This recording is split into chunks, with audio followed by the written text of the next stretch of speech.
Let's talk about the difference between replying and replying all and forwarding. Three options that you have when you want to reply to a message. So I'll click on this message here, and you'll note that this was sent out to several people. And so if I just click reply, the only person who's going to get this is whoever sent it. There's only one name in the list there. So if I go back and instead choose to pull this drop-down menu down and say reply to all, now I get this list of everybody who was included. The original sender ends up in the to line, and all the people who were part of the message get put in the carbon copy section of the message. Okay, so I'll discard that. Another thing I can do is forward this message, and I can choose to pull this menu down and choose forward. And all these options are also available right there. Let me back up. Reply to all, or forward. And so I can click forward there. And what forward does is it copies the message, and then allows me to send it to a new person, and I can add my own message here at the top, and that'll be included. So there's a default setting here, and Google Mail will assume that you just want to reply to the person who sent it, not to everybody. That's probably safer. If I'm going to make a mistake, I would prefer to make a mistake by sending it to not enough people and find out later that I need to resend it, than to make a mistake and send it out to too many people, because you can't really take that back. So the place where you can control that setting is in the settings gear.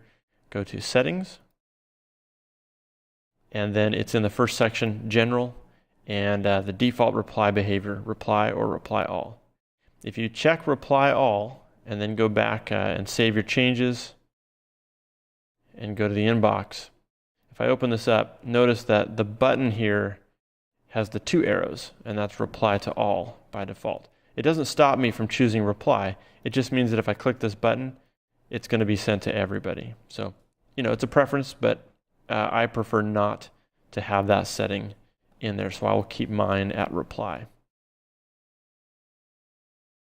Another thing you'll notice, like this email, for example, has a 5 after it, and that means that there's 5 messages included in this thread.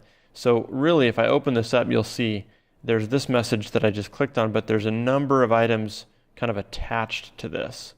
And so that can be confusing. This started with one message that went out to a bunch of people, and I replied. And then somebody else jumped in and had a conversation with me about that, and then I replied to that person. So this is one way of looking at these, and that's called conversation view, and it tries to keep related emails in a thread all together, and that's where you see this number 5 coming from. You can change that as well. So if I go to settings, and right here it says conversation view, this is under the general tab, conversation view on or off. So if I turn that off and then save my changes, that is no longer the case. So I have separate emails here. So the original one was here, and then the follow-up one was here. And if I wanted to see my previous replies, I'd have to go to my sent mail section, and then I could see the different replies that I had sent out. So that's the basics of how to reply all, or forward a message, and how to change your view from conversation view back to the regular view.